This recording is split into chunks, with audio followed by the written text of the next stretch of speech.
O primeiro painel cultural caiçara ocorreu em 2021 e foi idealizado a princípio para incentivar a participação dos estudantes nas Olimpíadas de Língua Portuguesa, já que o tema deste concurso era a produção textual da cultura local. No decorrer do processo de criação, a equipe de produção verificou que a temática em questão poderia interessar a toda a comunidade escolar, já que a cultura caiçara está presente na história da nossa cidade. Com isso, aproveitou-se o momento para homenagear o então 489 anos do município de Itanhaém. E em ritmo de continuidade, em 2022, ano do centenário da Semana de Arte Moderna, veio ao público o segundo painel caiçara, Itanhaém Desvairada. Neste momento, aproveitou-se para falar da presença dos artistas modernistas em Itanhaém, entre eles o escritor Mário de Andrade, que registrou impressões a respeito do patrimônio histórico da cidade, Itanhaém, publicado na imprensa paulista em 1921. E nessa terceira edição do painel cultural caiçara, os conhecimentos e as tradições que compõem a cultura e a identidade caiçara serão apresentados ao público pela própria população local, em forma de um documentário. Os moradores da cidade e da região que já tiveram ou ainda têm uma relação com o modo de vida caiçara falarão sobre suas vivências, seus conhecimentos a respeito de manifestações artísticos, culturais e os saberes da vida cotidiana. O documentário é destinado a professores e a equipe gestora, mas o objetivo é que posteriormente esse material seja apresentado aos alunos em atividades sobre a cultura local, na perspectiva da educação patrimonial e ambiental EPA. Também ficará aberto àqueles que se interessarem pelo tema e toda a comunidade local. E agora vamos ao documentário Saberes Caiçara.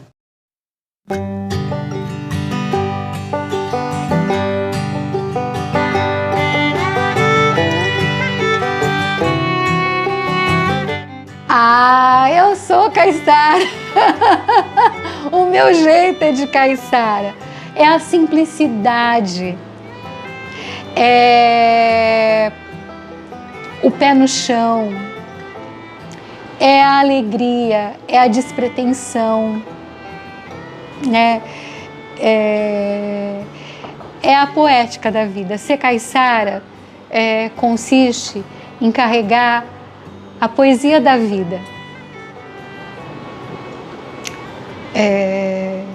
Sem pensar em convenções, em padrões sociais, esquecer do relógio, esquecer do tempo, porque tem esta coisa de contemplação, né? É se aliar com a natureza, é respeitar essa natureza, né? É o cumprimento dos compadres, das comadres, das pessoas, né? É o sabor do tempero, do gosto, né? Da comida caiçara, de passear de pé no chão, na areia, né? Não se importando de que a água vai molhar e que o pé vai ficar sujo e que depois tem que pôr o sapato. A gente não se preocupa com nada disso não, né? A gente vai caminhando com a brisa da maré. A minha avó me contou que quando Deus fez o mundo, né? Quando Deus fez o mundo, era só um pedacinho ainda de terra. Tinha vários povos. Então ele trouxe, para aquele momento, ele fez uma coisa no chão, assim, colocou ouro, metais, diamante, tudo que tinha muito valor na terra ele colocou. E por último ele colocou um arco e flecha. E ele chamou vários povos. E todos os povos, francês, inglês, todas essas coisas que ia ser agora, escolheram o ouro, a prata, tudo, né? E daí, por último, foi que ia ser o indígena, né? Ele escolheu o arco e flecha. Aí todos aqueles que escolheram o ouro, a prata, tudo, eles ficaram admirados, né? E disse assim: Deus, por que ele escolheu uma coisa que não tem valor nenhum? Aí Deus falou para ele assim, pergunta para ele, né? Porque eu não sei, né? Porque isso aqui tem grande valor para a gente sobreviver e aquilo lá não tem valor nenhum. Aí eles perguntaram, por que você escolheu o arco e flecha? Aí ele disse assim, porque Deus não fez a terra, Deus não fez a natureza, não fez a água, não fez a árvore, não fez o ar, não fez tudo. Então eu vim para guardar a natureza. Então meu arco e flecha, ele vai servir para o meu alimento, para mim matar uma caça, para mim pegar um fruto lá de cima, para mim pegar um peixe no rio. E quando ele quebrar, as árvores vão substituir, porque eu vou fazer outro. Então eu vim para ser guardião da natureza.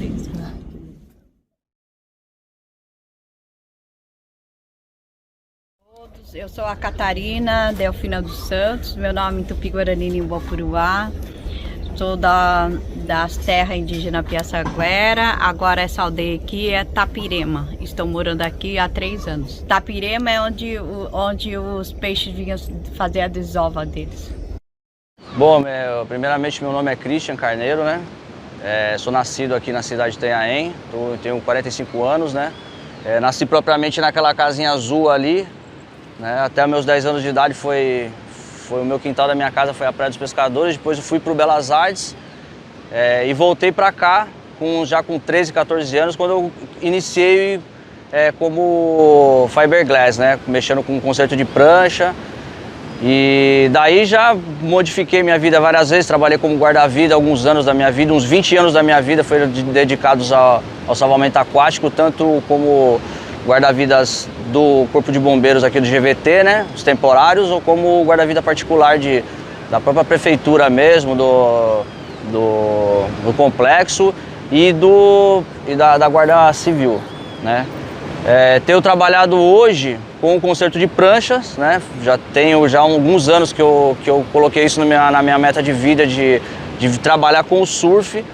E há uns 30 anos atrás, 26 anos atrás, mais ou menos assim, eu comecei a colecionar pranchas de surf, juntar pranchas de surf, e hoje eu tenho um museu com aproximadamente 200 pranchas, desde a década de 40 até os dias de hoje, assim. Então, e todas são daqui da cidade de Itanhaém, né? São pranchas do mundo inteiro, do Hawaii, da Califórnia, de São Paulo, do Guarujá, do Sul. Muitas pranchas que fizeram parte do cenário do mundo, do surf, né?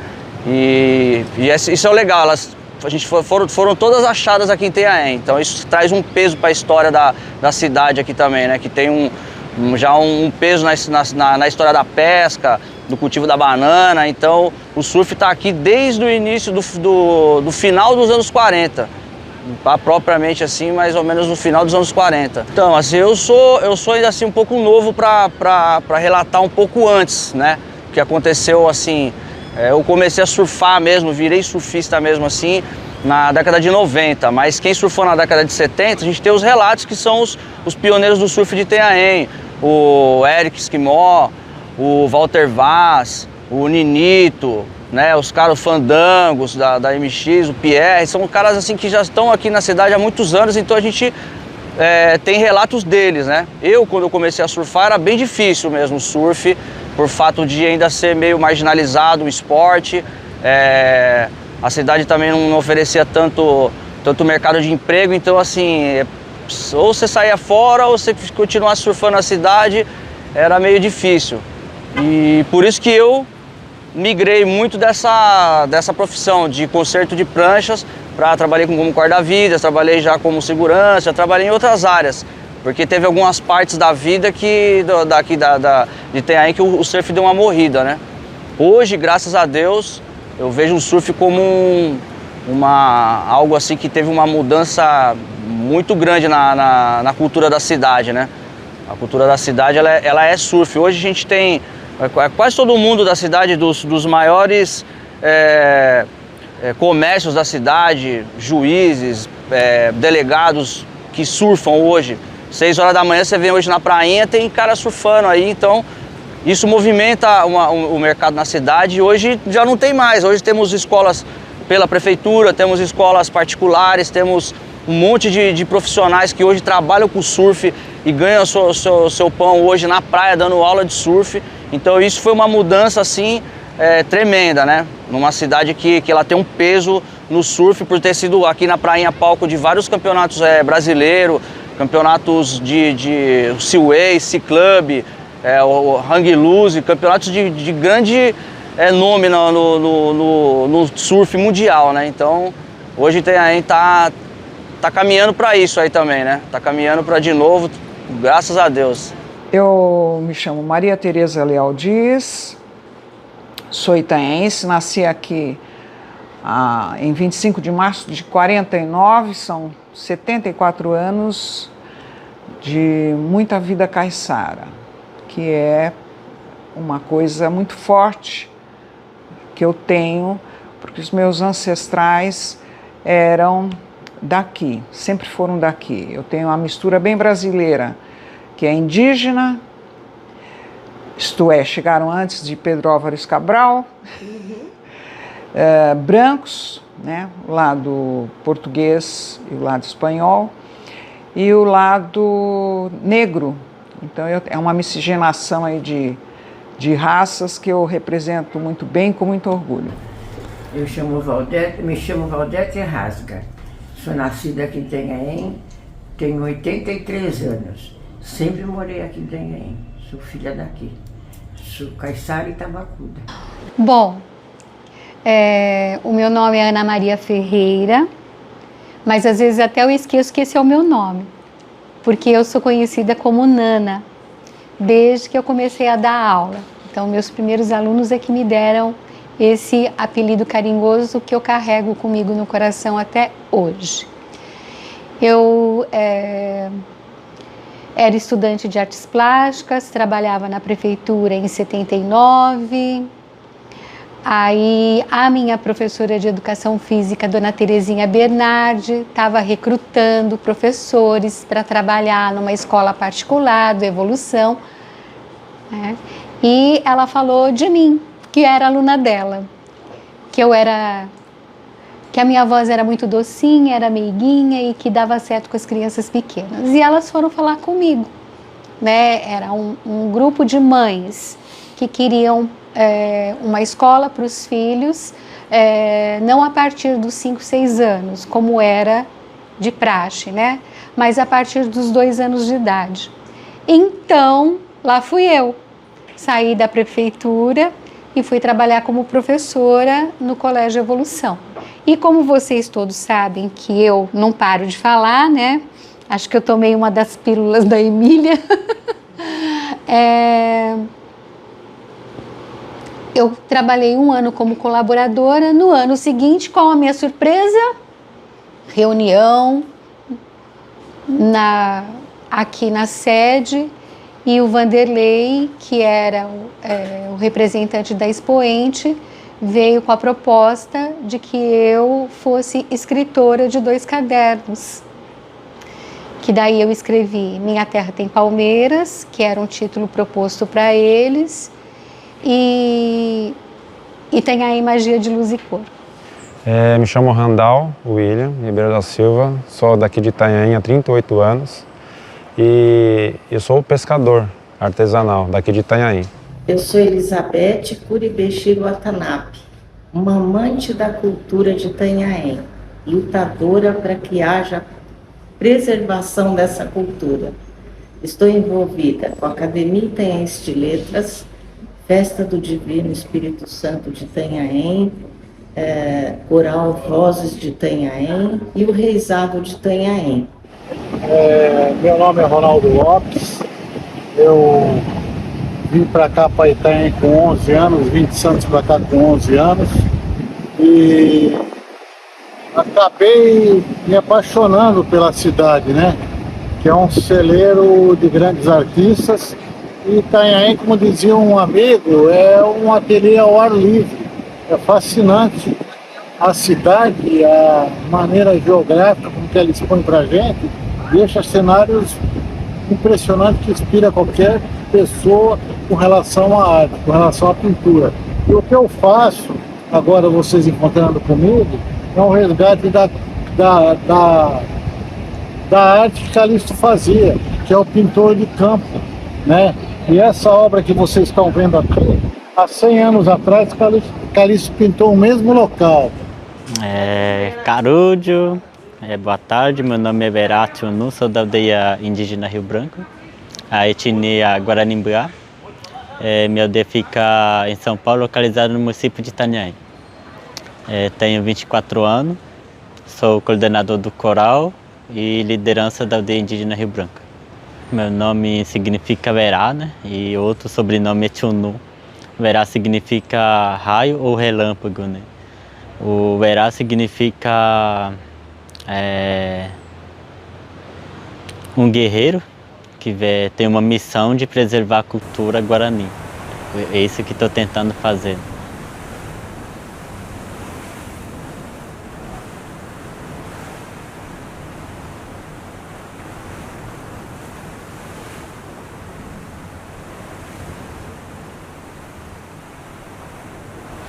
Indígena, a gente sabe que sofre muito preconceito quando a gente é indígena, né? Muitas pessoas que já me viram assim, falam assim, por que você é indígena, mas usa roupa, usa celular? Mas indígena não está no meu modo de vestimento, indígena está no meu sangue.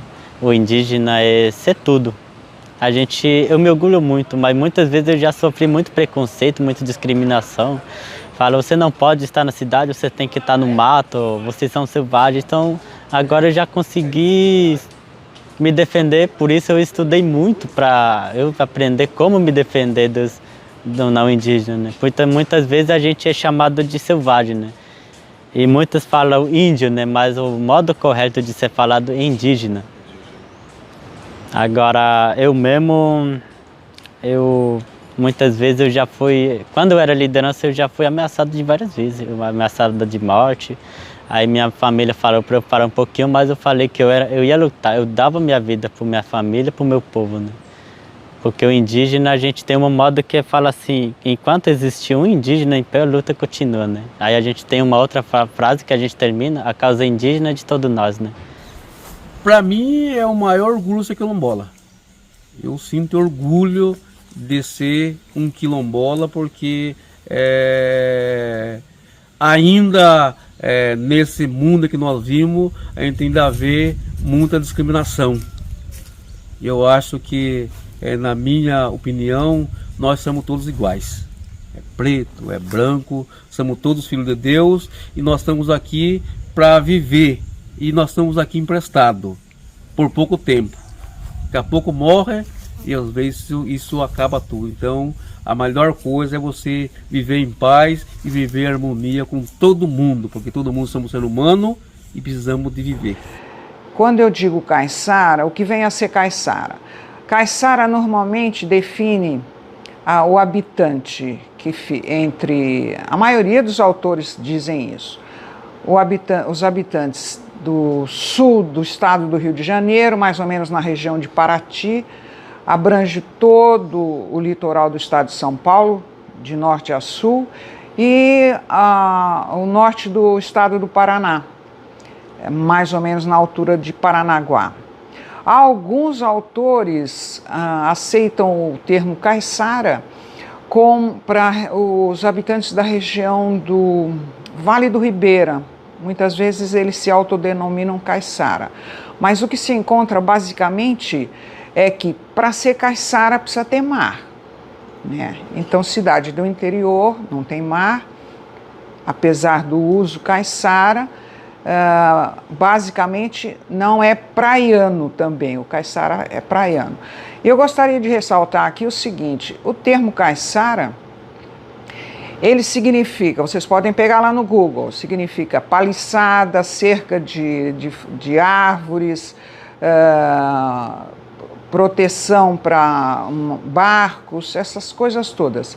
Mas o caiçara, se você for procurar no nosso antigo Aurélio, está lá também com todas essas definições e também vagabundo, malandro. Então, o que acontece? Por que o caiçara recebe ainda essa alcunha indevida? Porque ele recebeu esse termo caiçara vagabundo, malandro, por quê? Pessoas de fora achavam que o caiçara chegando aqui, que o caiçara tinha que trabalhar exatamente como eles, nos horários deles. Mal sabem ele, por desconhecimento, essas pessoas desconhecem, desconhecem que o caiçara, ele está muito ligado à natureza. Então ele trabalha, ele sobrevive de acordo com o que a natureza lhe oferece. Se a maré às 8 da manhã não está boa para pesca, ele não vai pescar. Mas a pessoa que chama o caiçara de vagabundo não sabe que muitas vezes ele acorda às 4 da manhã para ir pescar, para colocar a sua rede. Então essa é uma conotação muito ruim referente ao caiçara e totalmente imprópria. O caiçara é um trabalhador e sábio, porque ele trabalha de acordo com a natureza. Isso principalmente que eu gostaria de colocar. Então, o porquê do dicionário? O dicionário tabacudo, ele tem a origem na minha casa. A minha mãe era uma caiçara de séculos, descendente de pessoas daqui mesmo. E a minha mãe usava termos e expressões dentro da minha casa que eu não costumava usar essas expressões com coleguinhas de classe ou com outras pessoas da cidade. Eu menina ainda. E eu comecei a me interessar pelos termos que ela usava. Quando eu usava esses termos em algum local que eu estivesse fora da minha casa, eles chamavam a atenção das pessoas, e alguns até bem divertidos, e as pessoas se interessaram em saber. Foi passando o tempo, eu fui colhendo esses termos que a minha mãe falava. E aí, quando eu estava com um bom número deles, os amigos mais próximos me incentivaram a publicá-los. E eu passei a fazer uma pesquisa com descendentes de famílias antigas daqui de Itanhaém, passei a fazer uma pesquisa sobre esses termos e reuni uma boa quantidade deles, daí veio a publicação que foi o dicionário caiçara, o dicionário tabacudo. E aí o que aconteceu? Por que tabacudo? Eu gostaria de explicar isso.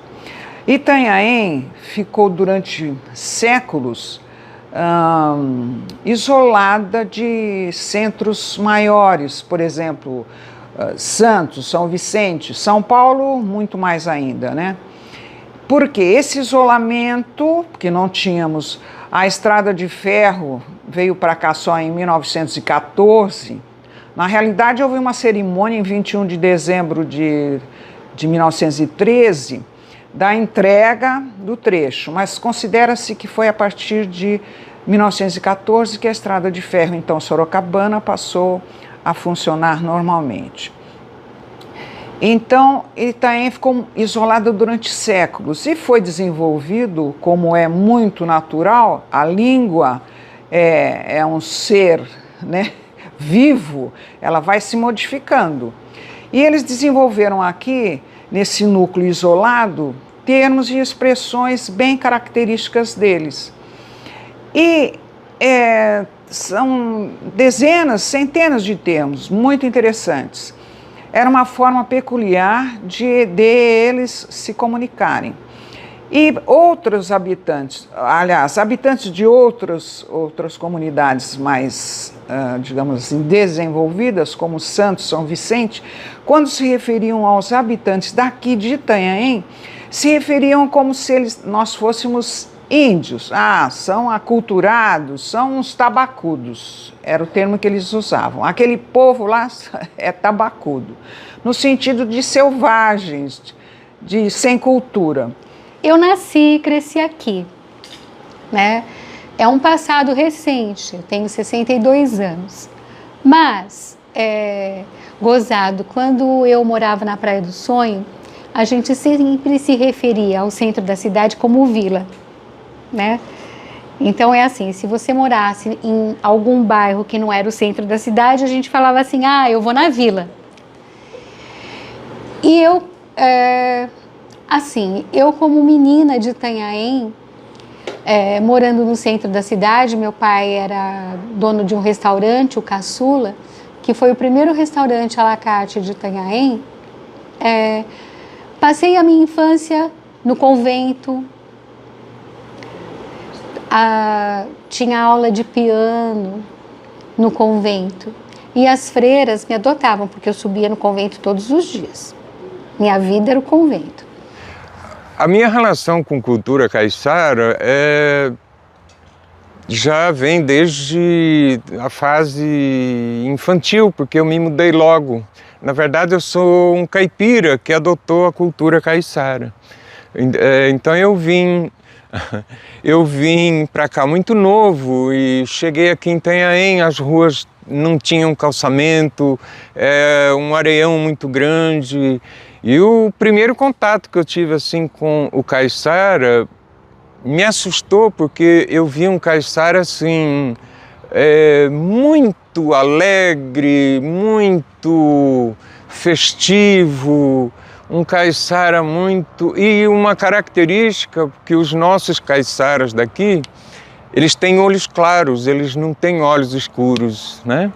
E o sotaque do caiçara foi assim, até um objeto de pesquisa durante uma época. É o típico sotaque sulista brasileiro, que a gente teve muita influência do nosso caiçara com a cultura catarinense que imigrou para cá uma época. Então o nosso caiçara hoje ele fala o que sobrou, vamos dizer, do caiçara original. Ele fala um sotaque sulista, feito um gaúcho, mas para que você fez um negócio desse, não sei o quê, por que que você... Então esse assim, é um retrato ligeiro do nosso caiçara, né? Agora, minha ligação é que eu vivi entre eles, né? Comi muita manema, comi muita banana, comi muita pichirica, né? Que são pequenas frutinhas do mato, comi tucum, aquele coquinho que é azedo, que fez, né? Mas dentro ele tem um coquinho. Então, assim, eram coisas que me ligavam à cultura e me trouxeram, assim, até hoje, assim, pesquiso cultura caiçara até os dias de hoje.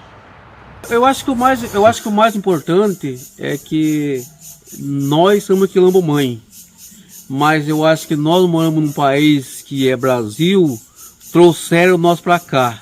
Então eu acho que o país tem uma dívida com nós. E essa dívida a gente não exige muita coisa. Por exemplo, que eu falei para vocês, a nossa mãe para a comunidade quilombola é a terra.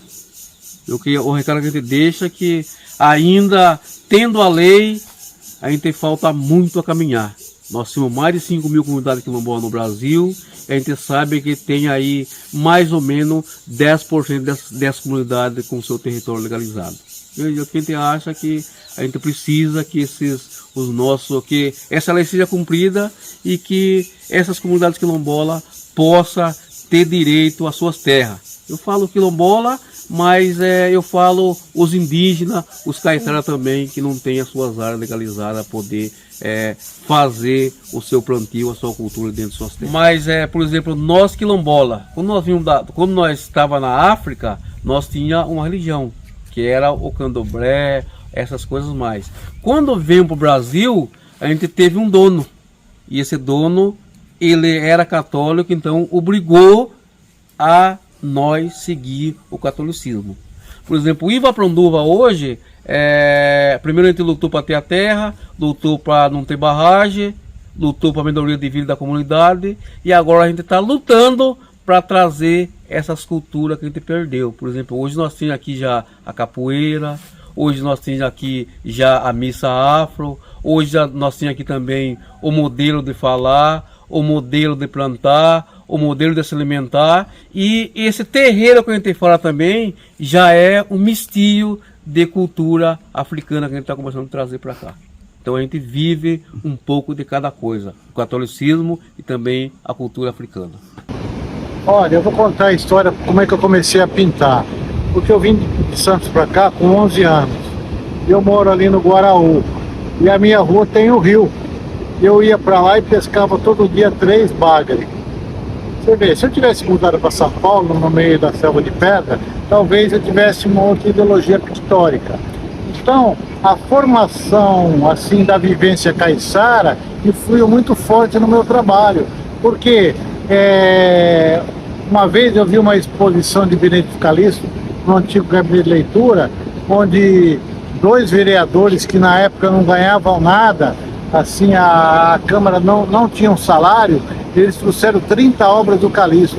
E eu fui ver, e me impressionou um quadro dele, que era o meu cotidiano, que era o Rio da Avó em São Vicente, e que como se eu estivesse pisando na lama, dei a impressão que eu estava dentro do quadro. Aquilo me incorporou, me fez, né, reviver e partir para a pintura. Eu trabalhava com guache, comecei a desenvolver esse trabalho. Então, essa inspiração caiçara do Calixto me influenciou bastante para que eu pudesse dar continuidade e ter inspiração para a arte. Minha comunidade é da etnia Guarani-Mbiá, vive de artesanato, pesca, evento cultural, tipo, a gente está mantendo as nossas danças, cantos, cerimônia. Acho que é isso que a gente está vivendo no momento, né?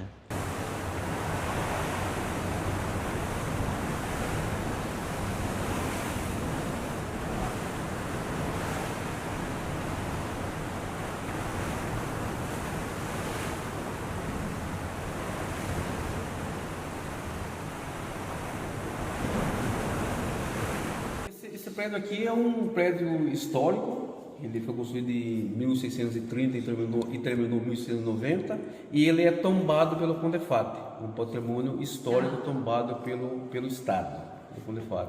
E aqui, qualquer dano que tem aqui, então ele tem que restaurar. Então aqui nós tivemos um projeto ano passado com o governo do Estado, o Dória.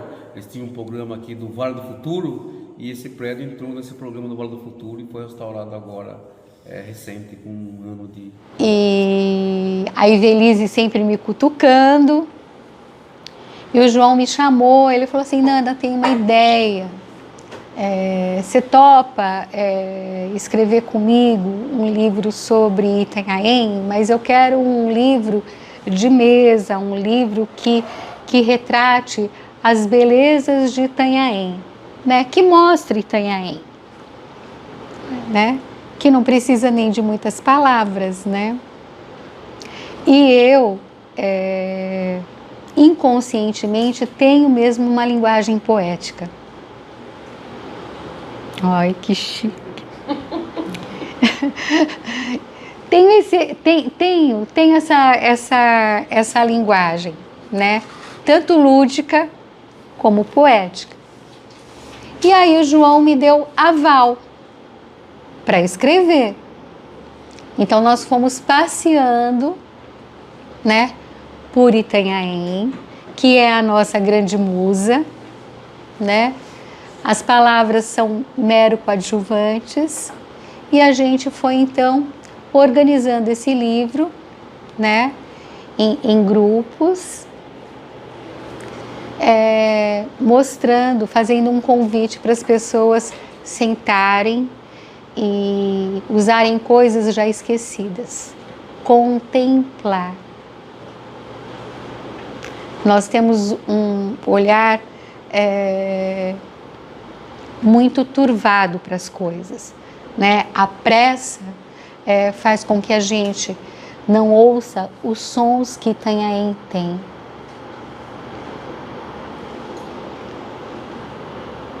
Dos pássaros, das águas, né?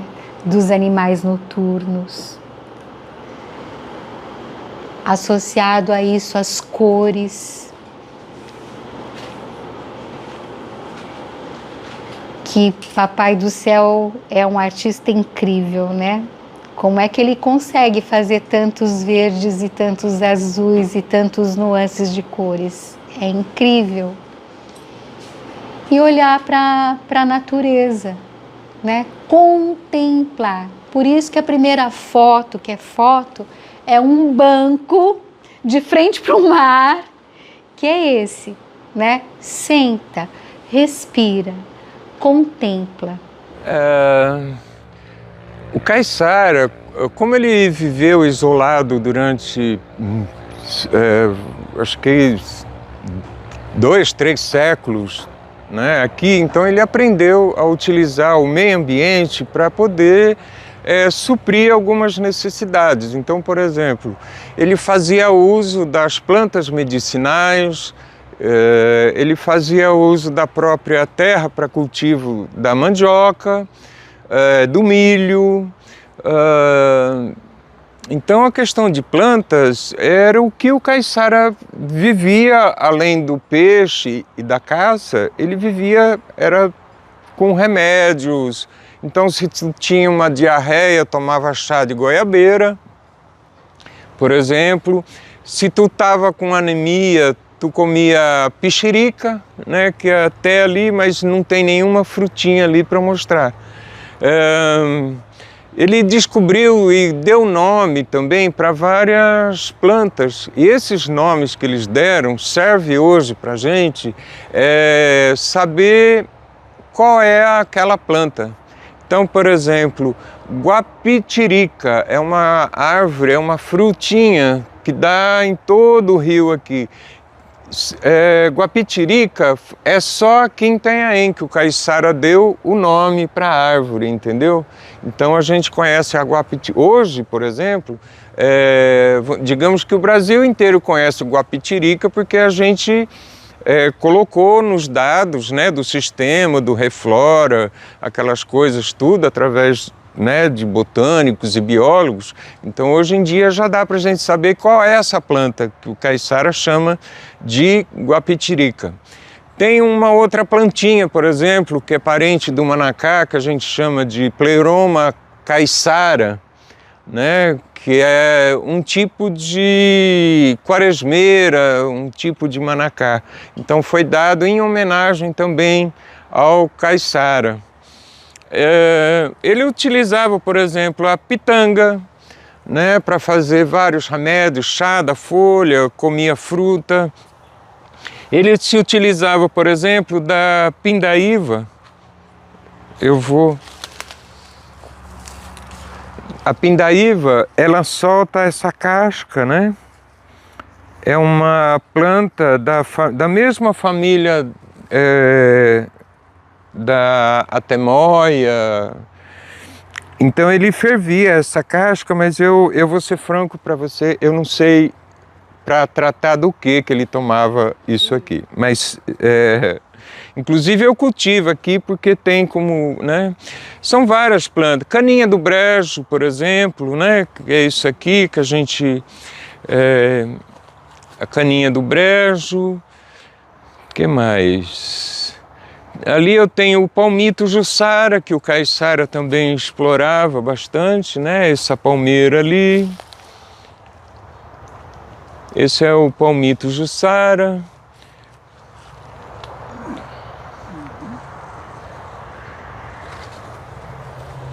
Então, a gente não chegou nesse patamar dessas lições ainda entre Caiçara e indígena. A gente acha que é um povo só. É um povo só que briga por o mesmo objetivo, de permanecer ali. Eu acho que a luta dessas três coisas é permanecer ali, resgatar um pouco das suas culturas e depois ser parceiros. Mas a gente já é parceiros dentro da organização. Tanto faz o povo Caiçara, o povo quilombola e o povo indígena. Luta por o mesmo objetivo de permanecer ali no seu território. Resgatar isso daí, a vida Caiçara, eu convivo com isso, eu sempre estive dentro d'água, eu passava a peneira para pegar o camarão, piscar no anzol e pegar o robalo. Isso é muito Caiçara. Sabe? Você pisar no mangue, pegar o caranguejo, entendeu? Aí tem um senhorzinho que até eu tenho que falar para o pessoal, para resgatar, ele tinha um fogão de lenha, ele pendurava os peixinhos que secava ali, cara. impressionante assim, né? Não tinha geladeira. Como é que ele conservava os peixes? Defumando, né? Na fumaça do fogo de lenha dele, bem simples, né? Bem caiçara.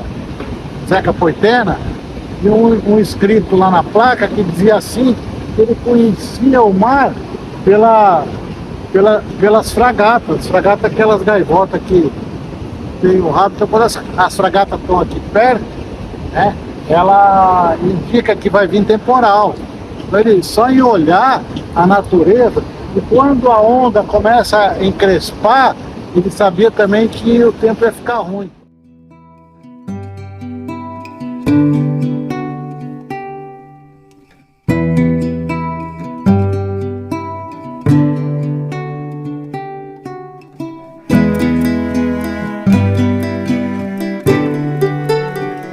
A Santinha da Vila.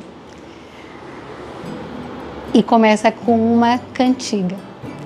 Mãezinha do céu, eu não sei rezar, só sei dizer que eu quero te amar. Azul é teu manto, branco é o teu véu. Mãezinha, eu quero te ver lá no céu. Era assim que gorduchinha, pé no chão e de calcinha, ouvia minha mãe cantar essa cantiga. Então, a sabedoria ingênua de uma menina carregava no peito a certeza que a morada da santa era lá no convento como convinha, porque lá no alto a santinha podia ver todos, dia a dia. É a Nossa Senhora da Conceição de Itanhaém, singular imagem, com seu manto azul celeste que nos cobre e nos protege. O Dicionário Tabacudo realmente é uma produção de muito significado para o povo caiçara no sentido de resgate, de nós estarmos registrando termos e expressões que eram usadas por antigos caiçaras que habitavam aqui, essa região.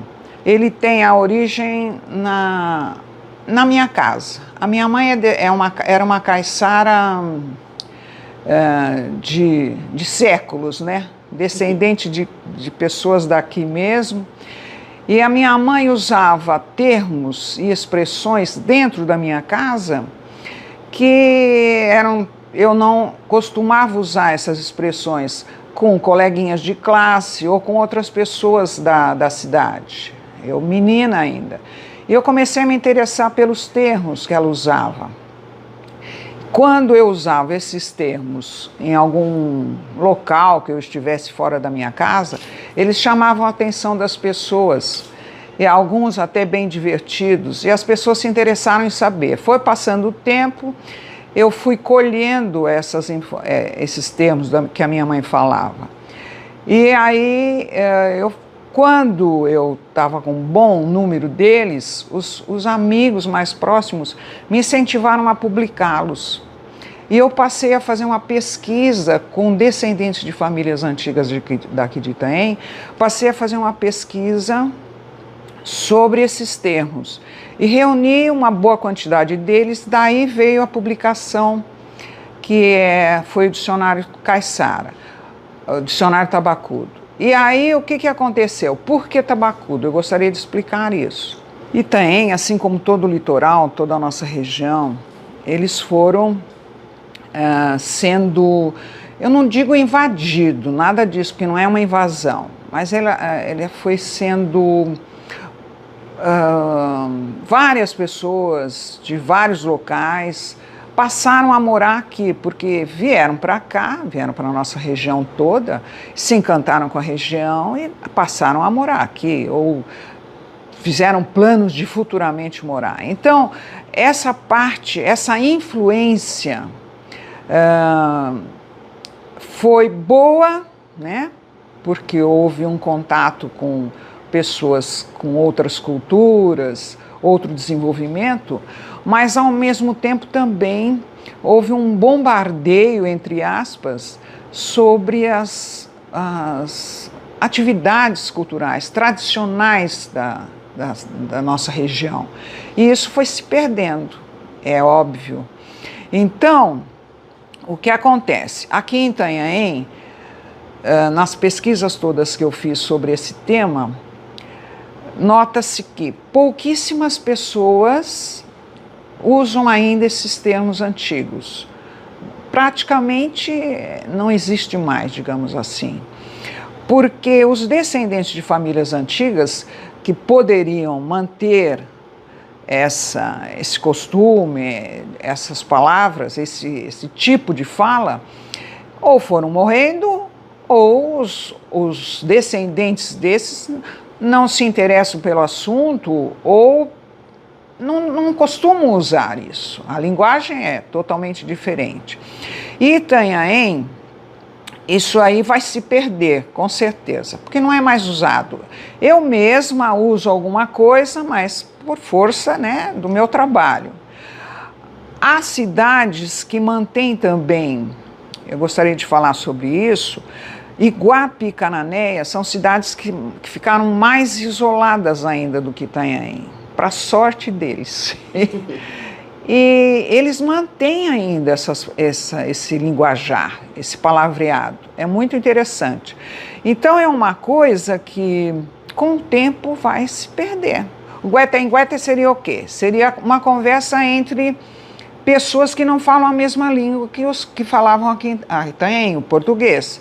Então eles falam, aqueles ali, digamos, né? Aqueles ali estão num guetem danado, isto é, estão falando a linguagem deles entre eles e nós não estamos entendendo nada. O boi vacado seria o quê? O boi vacado seria o nosso atual gay, que para eles era uma mistura de boi com vaca. Sim, é uma forma deles se expressarem. E muitos outros, cachivuvu, por exemplo. Cachivuvu, o que é um cachivuvu? Cachivuvu para eles era uma pessoa estranha. Entendeu? E tem outras expressões que são, como é que eu diria? Toda língua tem o seu lado de expressões chulas, os palavrões, eles também tinham. Por exemplo, banho de carapeco. O que é um banho de carapeco? Banho de carapeco é onde você lava a cara, o pé e o resto da palavra, entendeu? Mas é uma coisa muito deles, né? Tem esse lado também. E infelizmente ou felizmente, essas expressões, essas palavras, elas vão se perder no tempo, mas o que é muito importante, estão registradas, né? Era o falar cantado. Não sei se vocês têm contato com o pessoal do Vale do Ribeira, de Iguape, aquela região de Iguape. Eles falam cantado até hoje. E aqui em Itanhaém também eles falavam cantado, tinha essa característica do falar cantado, e também é uma característica de eles repetiam muito a última palavra da frase. Então, misturando os dois, seria assim, digamos que eu falaria para vocês que ontem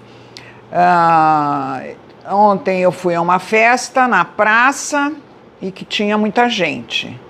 Então, a forma de eu falar seria: olha, ontem eu fui lá na praça, na festa, nossa, tinha uma gentarada. Eles falavam dessa forma. Inclusive, eu gostaria de destacar aqui que nesses meus estudos, o que eu encontrei, a expressão que define o linguajar tabacudo seria a expressão lhai. Vocês já ouviram isso? Lhai. Tudo o caiçara falava lhai. E é sempre em forma de interjeição. Porque é sempre uma expressão de surpresa ou de afirmação. Ah, fulano comprou 5 ternos e mais 2 vestidos, não sei o quê. Lhai, tá gastando dinheiro. Então esse lhai, assim como o gaúcho tem o bá, o ai, o mineiro, você disse bem, o nordestino o vixe. Então é por aí. Mutirão é a cultura que se faz sempre. Inclusive se faz dentro da comunidade, e quando vem aluno também a gente faz esse puxirão, a gente não fala nem mutirão, na linguagem nós chamamos puxirão. A gente faz puxirão para varar uma canoa feita de madeira morta, a gente faz puxirão para barrer uma casa de pau a pique, a gente faz puxirão para poder colher arroz, a gente faz esse tipo de puxirão dentro da comunidade ainda. Então, a comunidade, como ela é a comunidade católica, a padroeira aqui é Nossa Senhora do Rosário dos Homens Pretos. A festa é no dia 12 de outubro. E aqui também acontecem muitos milagres. Simplesmente a fé, a pessoa aqui tem muita fé. E essa fé, ela transforma em vitória. Por exemplo, aqui nós temos São Sebastião, que é 20 de janeiro, é Santo Antônio, que é 13 de junho, é São João, que é no dia 24 de junho, e São Pedro e São Paulo, que é no dia 29 de junho. O que acontece aí? São festeiros voluntários. Festeiro com seu milagre na casa dele, porque tem pessoas que foi pro médico, o médico falou, você vai morrer. E o cara veio aqui com tanta fé, fez promessa para um santo e ele está vivo até agora. E quando chega nessa data, é uma festa da comunidade, e tem pessoas que é parente daqui, que mora em São Paulo, que mora em Santos, que pega esse ramo. Sim. É um ramo que pega 10, 15 festeiros, na véspera eles arrumam tudo isso aqui, tudo arrumado, faz a fogueira que é do lado ali, aí 7 horas tem o terço contado em rosário, depois do terço tem o que? Tem a festa, tem o quentão de vinho, quentão de pinga, tem a pipoca, tem a mandioca assada, tem o que tem mais? Aí tem o suco para criançada e depois tem um forró que vai até de manhã. Aí depois no dia do santo eles limpam de novo, preparam o andor e preparam o maço. O maço são isso aí, ó. Cada maço isso aí significa um santo. E aí a gente faz a procissão às 3 horas da tarde, faz a procissão, vem aqui com o santo no andor, afinca esse maço, vai para a igreja. Depois no final do terço, aqueles festeiros vão para frente e aqueles festeiros têm um ramo, qualquer mato isso aí vai significar os festeiros. E aqueles festeiros passam aquele ramo para outros 15 que vão fazer a festa no outro ano. E para encerramento tem o café tradicional, cuscuz, biju, coruja e tudo mais aqui. É uma festa também que acontece só nessa comunidade. É uma festa também desde o nosso ano passado, que não morreu até agora. Hoje, graças a Deus, eu vejo o surf como algo assim que teve uma mudança muito grande na cultura da cidade, né? A cultura da cidade ela é surf. Hoje a gente tem quase todo mundo da cidade, dos maiores comércios da cidade, juízes, delegados que surfam hoje. 6 horas da manhã você vê hoje na prainha, tem cara surfando aí, então isso movimenta o mercado na cidade. E hoje, graças a Deus, com o acesso do surf com muita gente e tirou essa marginalização, então muita gente está surfando, muita gente que tem poder aquisitivo bom, ele está surfando e essa pessoa ele troca de prancha toda hora. Então as pranchas usadas, elas acabam caindo nos projetos sociais e pra gente também, igual as pessoas me ligam falando, eu tenho uma prancha aqui anos 90 que era do meu filho, eles me doam. Se é uma prancha que ela é de ter um peso importante para o museu, a gente coloca no museu. Senão ela vai ser direcionada para uma criança, sem custo. Ela vai ser arrumada nos projetos sociais e redirecionada para uma criança. Então hoje o acesso ele está muito mais fácil. Hoje a gente tem projeto social. Do divino, então, eu carreguei a charolinha, o andorzinho, carreguei as bandeiras da frente, só não fui imperatriz. Mas participei, fui muito anjinho de procissão, acreditem, isso é verdade. Bom, gente, eu fui uma menina muito leitura, muito. Agora eu sou uma menina velha muito leitura. E de tanto ler, eu comecei a rascunhar, a escrever. E esse título, Mar de Histórias, ele é bem legal, porque é essa coisa de continuidade. Porque um mar de histórias não tem fim, é infinito. Então, todos cabem nesse mar, né? Que sei da minha imaturidade enquanto escritora. Mas eu sei da minha coragem também, de me lançar, né? E que comecem, né? Que as ondas, que novas ondas venham, né? As ideias, elas vão fluindo, elas vão vindo, né? E aí eu vou meio que como uma fiandeira, né? Tecendo essa trama de vivência, né? De uma vivência de olhos abertos, de captura de sons, de imagens, de sensibilidade das pessoas, dessas pessoas, desse patrimônio imaterial tão rico que nós temos. A dona Luísa, que era esposa do seu Zé Rosendo, amiga de infância da minha mamãe, olha, né? Vinham buscar lenha aqui, que era um bosquinho, você acredita? Morriam de medo de cobra. Aliás, quem construiu a CMTC foi meu papai. Gozado, né? Então, e a dona Luísa Rosendo sempre foi amiga da minha mãe, né?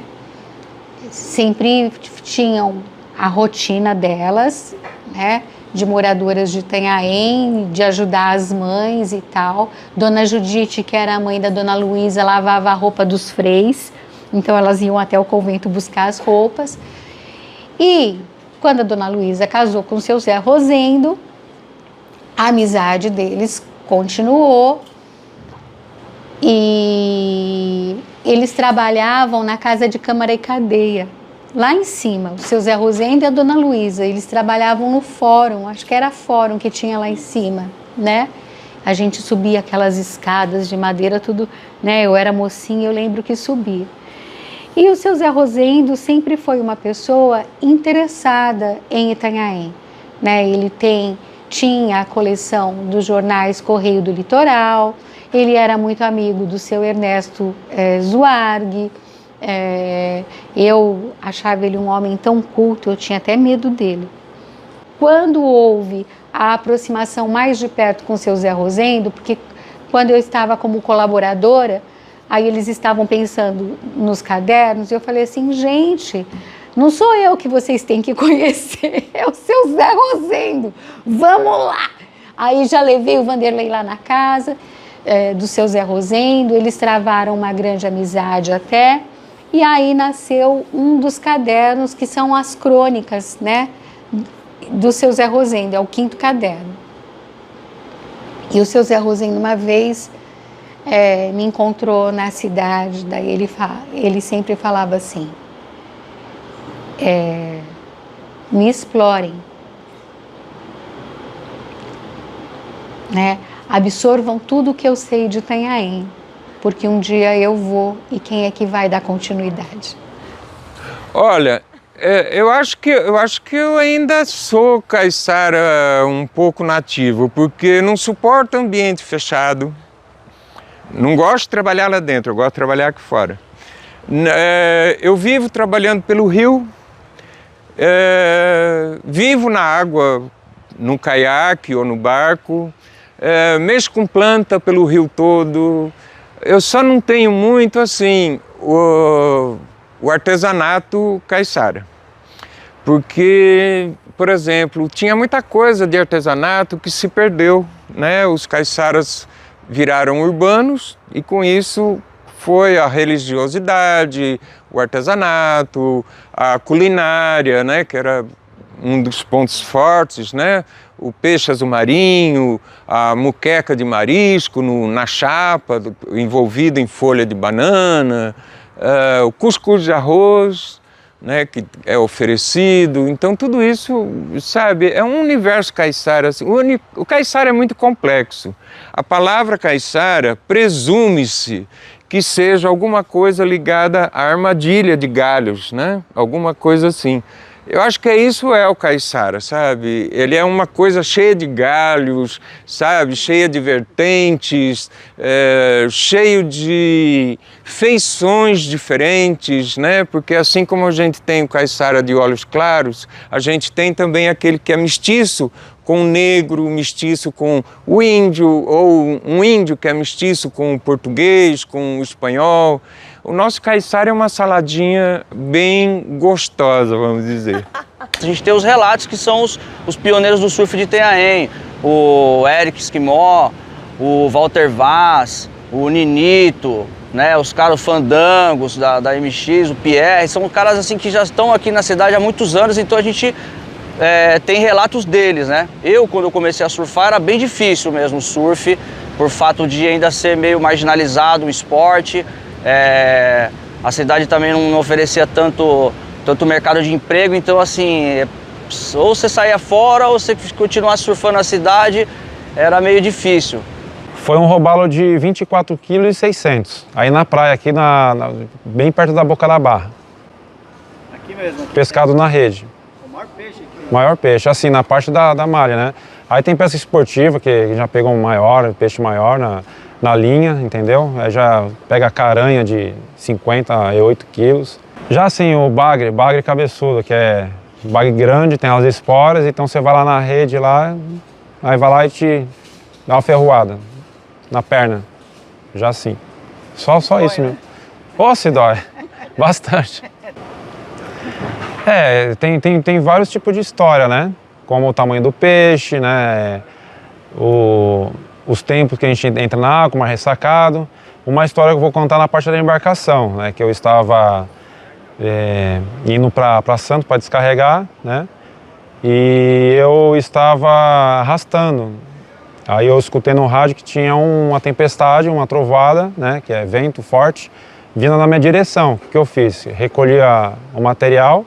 Eu estava indo na direção a Santos e me deparei com a tempestade no meio do caminho. Eu e mais um tripulante, eu fiquei muito assustado, porque eu peguei, num tempo de 4 horas, fiquei 12 horas com essa tempestade de vento de 80 a 90 quilômetros por hora. Então, eu passei muita dificuldade nessa situação aí. A própria cultura caiçara, ela recebeu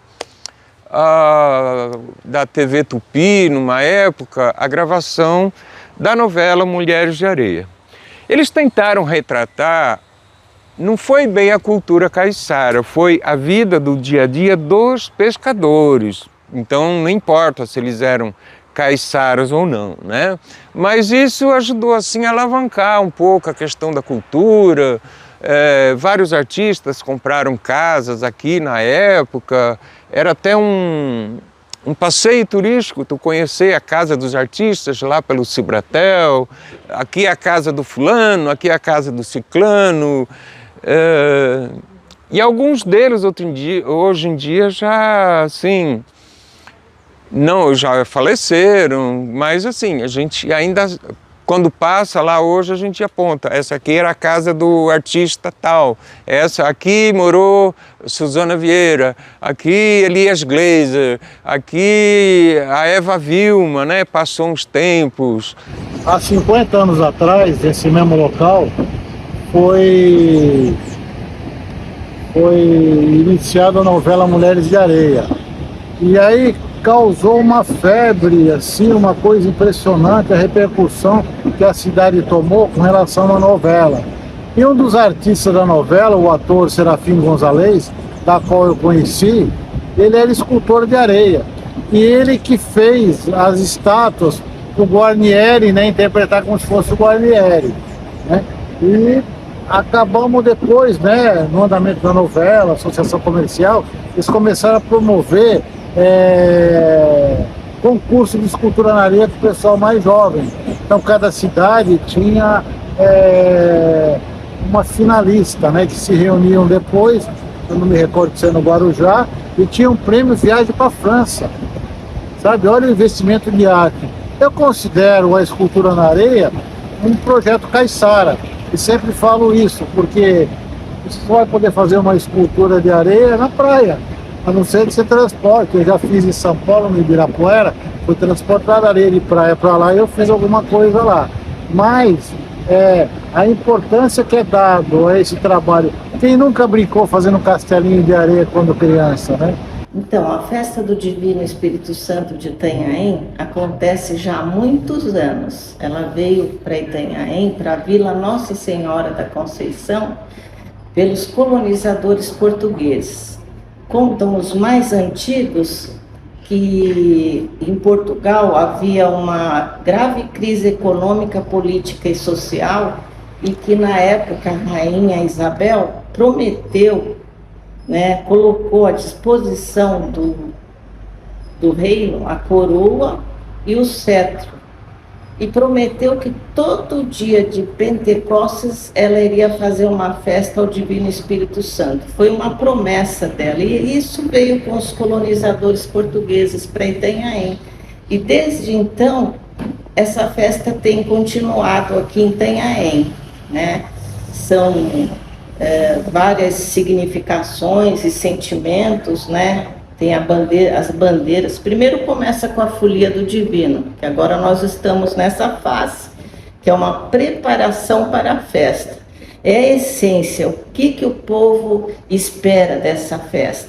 Então é a Folia do Divino, que acontece nas casas durante a noite, onde há cantoria, orações, a bandeira permanece de uma noite para outra. Depois nós temos a folia do rio acima, que antigamente a folia vinha dos bairros para a cidade, hoje vai da cidade para os bairros.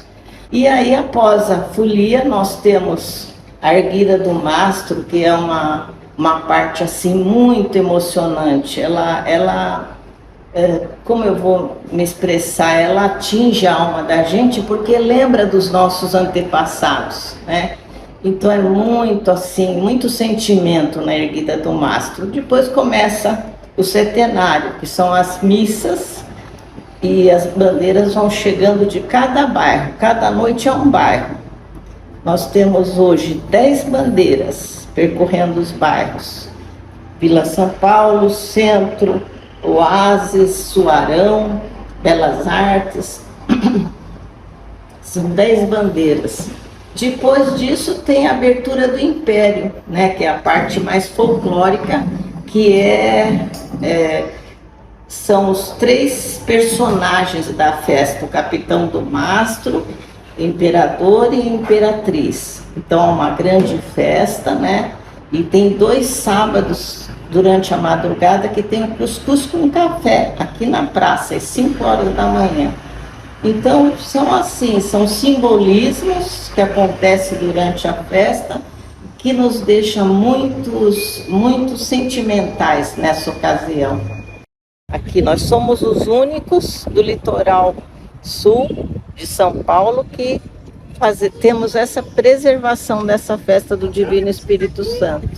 Por isso ela é tão importante para nós moradores aqui. O reizado, ele acontece em Itanhaém também há muitos anos. Ele acontece a partir do dia 26 de dezembro até 6 de janeiro, que é o dia dos reis, 6 de janeiro. Percorremos 20 casas por noites, mais ou menos, anunciando a chegada do menino Jesus. Também é assim, muito emocionante, sabe? Você ter esse poder de estar anunciando durante a noite, esse período, através de 3 reis magos, anunciando a chegada do menino Jesus. Nós temos os cantores do grupo, né, que cantam a música própria do reizado. Acordai se estás dormindo nesta noite, e assim vai. Nós repetimos a música e a pessoa abre a sua casa, recebe a bandeira do Divino, doa prendas, né? Tudo que ela doa em bebida, em panetone, vai para a festa do Divino. É um acordo que a gente faz, o reizado com o Divino. A gente tem 15 variedades de batata doce que são feitas só para as crianças comerem e só para os mais velhos comerem, né? E milho, tem milho que é vermelho, que é somente para as crianças, para a gente fazer paçoca de milho para fazer o nome antes da cerimônia, para as crianças comer e depois receber o nome. Tipo, o meu nome era Caraimirim, que era pequeno guerreiro, só que aquele Caraimirim era totalmente diferente, que só pensava mais era brincar, fazer dança. Depois que eu tive uma parada cardíaca durante uma cerimônia, o pajé local falou que meu nome não era. Aí me deu esse pão que foi feito com milho e amendoim. Me pediu para eu me comer. Aí, durante esse parada cardíaca, eu estava desacordado, acho que durante mais ou menos 9 horas, né? Aí consegui recuperar a minha consciência, né? Aí durante todo o trajeto, o pajé falou que eu tinha uma missão de preservar minha cultura, porque a gente tem um ano novo e encerramento do ano. Quando a gente faz a cerimônia de mel, que a gente principalmente faz no janeiro, para dia 28 de janeiro, ela é feita para encerramento do ano. E quando chega o agosto, dia 1º de agosto, começa para nós uma nova vida, que é ano novo, né? Então nessa a gente faz outra cerimônia para a gente já alegrar e as plantações, mudas, alimentos, tudo isso. Então, essa música do Divino chama-se Acolhida, quando a gente chega à casa. Deus nos salve, casa santa, onde Deus fez a morada, onde mora o cálice bento e a hóstia consagrada. Ai. Do varão nasceu a flor, e da flor nasceu o encanto de Maria, o Salvador, o Divino Espírito Santo. Ai. Aqui trazemos a bandeira, qual o esplendor luzente, abençoe esta família que nos acolhe contente. Ai.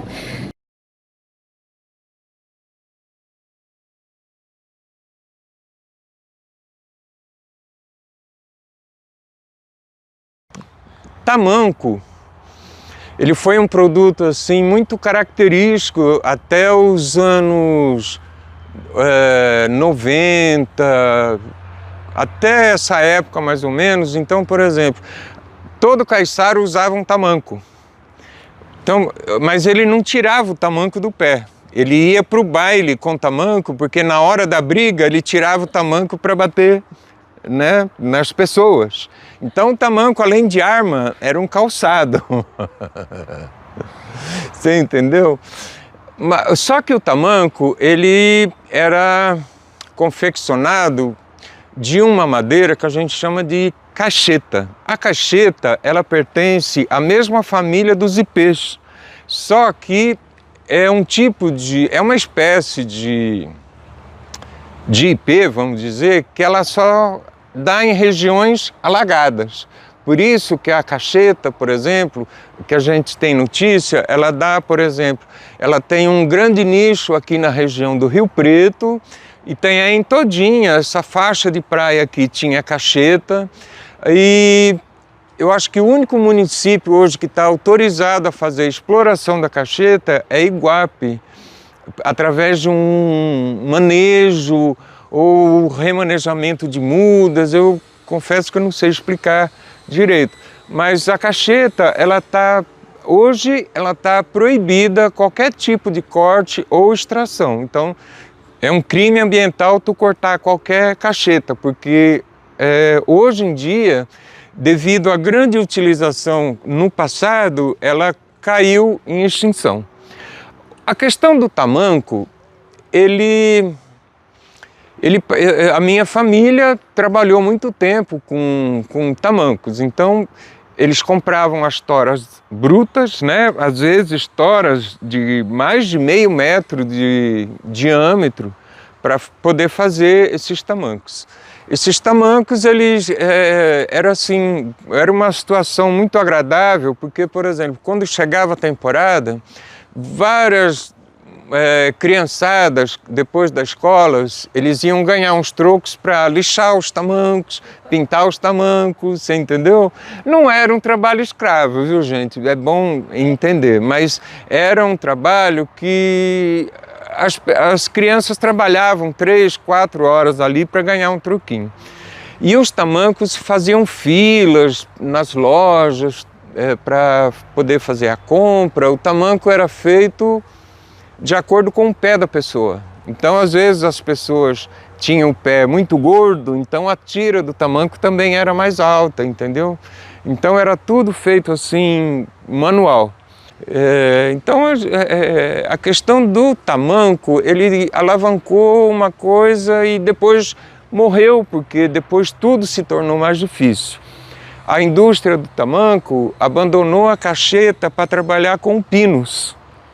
Você entendeu? Então, o pinus ele veio substituir, embora não adequadamente, porque o pinus ele é um material muito mais pesado. Agora, o tamanco ele era fornecido, por exemplo, para centros cirúrgicos dos hospitais, aqueles tamancos fechados que as pessoas chamam de babuche, que era feito de sola de cacheta. Mas o tamanco não foi o único responsável, né? A cacheta ela era utilizada para fazer próteses. Então, por exemplo, pessoas que não tinham a perna, não tinham o braço, então faziam a prótese de cacheta. Porque como a cacheta dá em região alagada, ela é uma madeira muito pesada. E depois da secagem, ela pesa acho que 5 ou 10% só do peso. É uma questão de... Algumas pessoas chamam de bálsamo, né? Que é para uma... O aeromodelismo também trabalhou muito tempo com a cacheta, a fábrica de lápis, que eles faziam lápis de cacheta, até fábrica de vassouras, que eles utilizavam aquele pedaço de cacheta para fazer a paragem, né, das piaçavas. Então a cacheta ela foi muito explorada, muito utilizada, sabe? E a planta ela tem uma característica muito legal porque, por exemplo, eu acho que da família toda das bignoniáceas, é a única que tem um perfume assim indescritível, sabe? Um perfume delicioso, é a cacheta. Então, a coruja aqui a gente, por exemplo, as minhas irmãs eles fazem vários tipos. Por exemplo, aqui a gente faz da mandioca azeda. Você pega a mandioca, coloca num saco, deixa ela na água ou na água corrente, tudo bem, ou do contrário, deixa dentro de uma vasilha e todo dia troca, tem uma data certa lá para ela poder azedar, para você preparar essa coruja. Então as plantas, elas tiveram assim uma participação fundamental na vida do caiçara, né? Porque como ele não podia comprar remédios, então ele teve que partir para o conhecimento dos ancestrais indígenas, né? Para saber o que é que ele tomava. Então tem coisas assim, por exemplo, chá de picão. Só que ele também tinha que ser um botânico, porque como é que ele vai reconhecer a espécie, né, se ele não sabe qual é a correta? Então ele tinha assim esse fator de reconhecer as plantas para poder fazer, assim como a cultura indígena, né, faz hoje. Então ela tem o seu pajé, vamos dizer, e tem aquela pessoa que faz a coleta da planta. Então aquela pessoa é treinada de pai para filho só para fazer a coleta das plantas corretas, né? Então é isso que aconteceu com o caiçara também. Então, em Vaprondovo é uma comunidade diferente. Aqui nós temos 90% das pessoas são lideranças. 90 pessoas são lideranças. Aqui a gente tem a associação sem fim lucrativo, a gente tem uma associação que é dono de tudo isso aí e todo mundo é sócio. A partir de 18 anos a pessoa tem que ser sócio. E a hora que ele é sócio, aí tem o estatuto feito por nós mesmo, ele tem que cumprir esse estatuto. E em seguida tem o regime interno também, para poder regulamentar mais esse estatuto. E aí a gente tem uma coordenação. Só que quem manda na comunidade é a Assembleia. A gente tem uma Assembleia em 3 meses e a coordenação só coordena aquilo que a Assembleia decide. Por que a gente fala coordenação? A gente não tem esse modelo pirâmide, tem um presidente, tem uma coisa, mas é o meu modelo. A gente tem um presidente, tem um vice-presidente, tem um tesoureiro e um vice-tesoureiro, tem um secretário e um vice-secretário e tem um conselho fiscal. Sim. E essa coordenação só coordena aquilo que a Assembleia decide. Essa coordenação fica por 2 anos e não pode ser reeleita. e depois de 2 anos é outra equipe que vai fazer parte dessa coordenação. Correto. Só tem uma chapa só, todo mundo vota e todo mundo pode receber voto. Os 10 mais votados que fazem parte dessa coordenação. A associação ela foi criada para poder organizar a comunidade e manter esse povo quilombola aqui dentro, fixado na terra. Inclusive a gente faz com que a gente manda os alunos para a faculdade e depois os alunos retornam para a comunidade para prestar serviço para a comunidade mesmo. Então, eu praticamente o mar é meu escritório, meu serviço agora, meu trabalho, né? E todo dia eu tenho esse relacionamento com o mar, questão do trabalho da pesca, né? Na modalidade agora, como o camarão está no defeso nessa época aqui, então eu vou na pesca do peixe. Mas o meu ramo agora é no arrasto de camarão, pescador de camarão, né? Tem a embarcação e quem me ensinou na parte da pesca foi o meu pai. E alguns conhecimentos com os pescadores nativos da região também. Eu tive essa paixão da pesca por causa do meu pai mesmo, né? Ele direcionou isso a pesca como um bico, né? Que ele é policial militar aposentado, mas na época ele já estava trabalhando na ativa e o bico dele era a pesca. Então ele me direcionou a pesca junto com ele. Então foi essa paixão aí de ser um pescador aqui de Itanhaém, desde molequinho, desde pequeno. Então, tem a parte da culinária, tem o peixe, a muqueca, né? Que vai com muqueca de robalo. Que vai leite de coco, pimentão, coentro, cebola, entendeu? Você já coloca junto com peixe.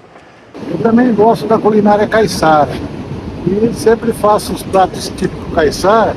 Isso influencia muito. Eu vivo na Itália e tudo mais, e tem uma influência, assim, o conhecimento dos temperos, né, europeu, assim como os temperos baianos e o tempero caiçara da nossa região. Porque o tempero caiçara, tenho dito, ele é fraco de condimento. Então ele tem o açafrão, que é aquele amarelo, que até eu faço tinta com ele. Tem o urucum, que os índios pintavam, né? Eles tinham um barro que era o branco, né? Porque fazia o pigmento para pintura, mas o urucum, o açafrão, era o condimento da culinária caiçara. E era uma comida aguada, assim, sabe? E tem a banana verde, que é feito o azul marinho, numa panela de ferro. Ela solta o líquido, a cigatoca, e dá a cor azul, que a gente chama do azul marinho. Impressionante, muito boa a culinária caiçara. Da festa do Divino, que é a noite da soca, né? Coloca seu arroz de molho, deixa secar, depois tem a soca e depois faz-se o cuscuz. Fica a noite inteira, fica toda a noite. E às 5 da madrugada tem a procissão com as bandeiras do Divino, que percorrem as ruas aqui em volta da igreja. E aí chegamos aqui, tomamos o café com cuscuz.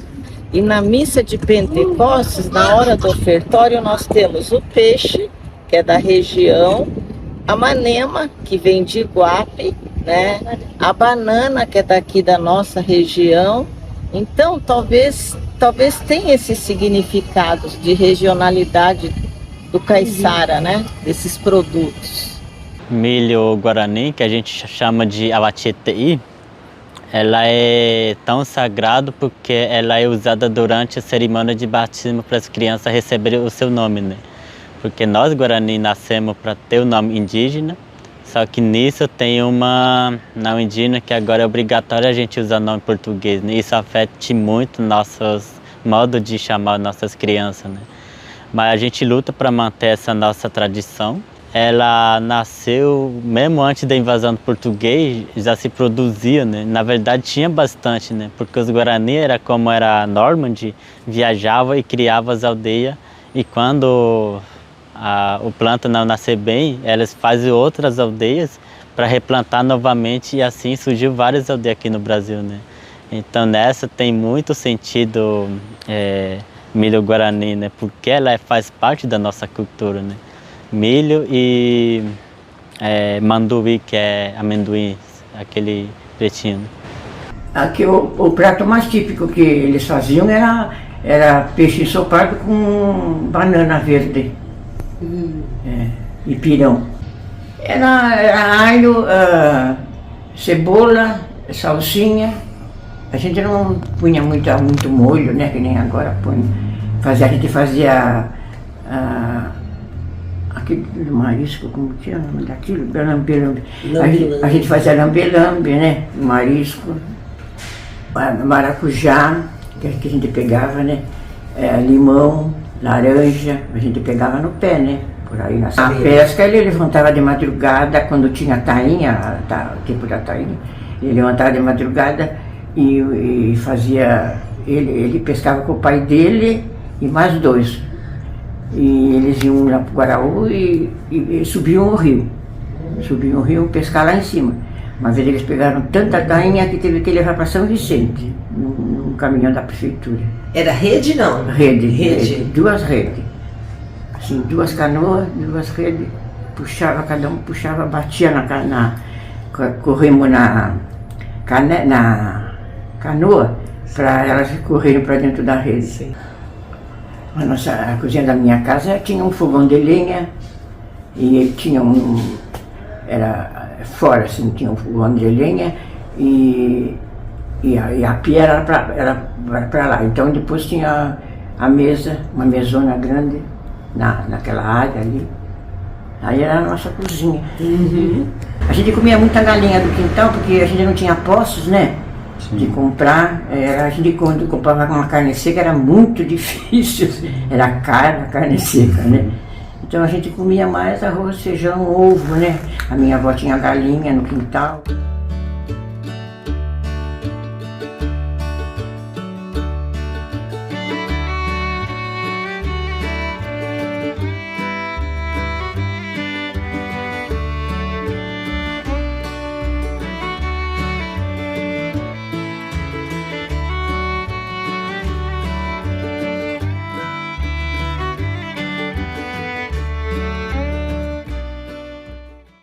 As influências foram muito grandes, o que é muito natural, então as mudanças foram muito grandes. Mas nós aqui, eu acho que nós sentimos muito mais, de forma mais incisiva, essas mudanças, porque as influências foram muito grandes. Eu tiro, por exemplo, das nossas festas tradicionais caiçaras, eu destaco a festa de Nossa Senhora, independentemente de religião, era uma festa que movimentava a região toda, né? E ela praticamente se perdeu, basicamente por influência e determinação da parte igreja, né? Igreja como entidade que começou a proibir uma série de coisas, ela foi se perdendo, era uma tradição muito grande. A tradição era, pela manhã, subirmos o convento, a ladeira do convento, para as atividades, e subirmos no mesmo dia à noite para outras atividades. Digamos que a igreja alegou que as pessoas idosas não poderiam mais subir, que a festa deveria ser feita na igreja de baixo, na matriz. Gente, o caiçara sabia, depois de determinada idade, ele jamais iria subir, não subia.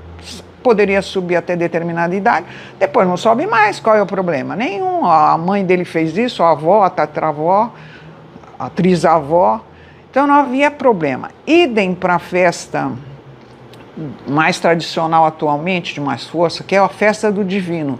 Ela está muito mudada. Por quê? Influências. As pessoas veem a festa, querem colocar os filhos como festeiros, que eu acho excelente, mas mudam muito.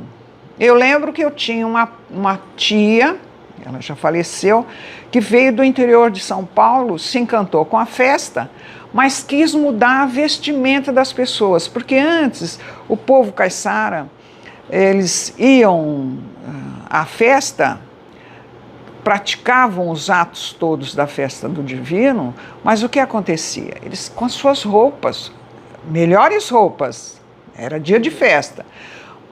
Não, ela resolveu uniformizar todas as moças. Então você perde aquela essência popular. aquela essência, a alma da coisa. Havia uma parte da folia do divino que é muito diferente do que é feita agora.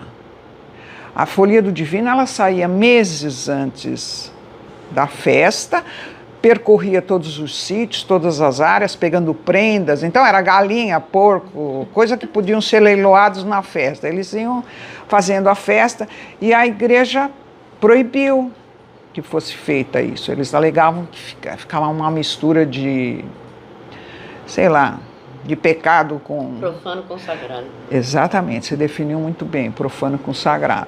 Então a festa mudou muito, mas eu acho importantíssimo, aliás, que ela seja realizada mesmo nos moldes atuais, que ela continua uma festa muito bonita, muito bonita. Então, hoje com a questão, por exemplo, de 2013 para cá, as pessoas, a maioria, moravam na casa de pau a pique, porque até a condição de vida era muito precária. Aí com os programas de 2013 para cá, as pessoas conseguiram obter mais recursos, então as pessoas obteram para ter a casa de alvenaria. Mas ainda tem as casas de pau a pique que são na Caporra. Por exemplo, eu mesmo moro na casa de pau a pique. E eu estou pensando se faço uma de alvenaria ou não. Mas eu moro na casa de pau a pique ainda. A casa da pau a pique é normal, é outra cultura feita de pai para filho. Todas as pessoas conseguem fazer a sua casa de pau a pique. E na questão do artesanato, como a gente mora na questão, a questão ambiental, dificultou um pouco isso, na questão da roça, porque você tem que ter autorização para poder plantar, e na questão do artesanato também, você tem que ter autorização para poder tirar a matéria-prima da mata. Então com essas coisas diminuiu o artesanato. Então tem pessoas que fazem ainda a esteira de taboa, tem as pessoas que fazem o cesto, tem as pessoas que fazem coisa com cipó. Mas para você fazer isso, você tem que fazer com a madeira, tem que ser madeira morta, com o cipó sem ter autorização.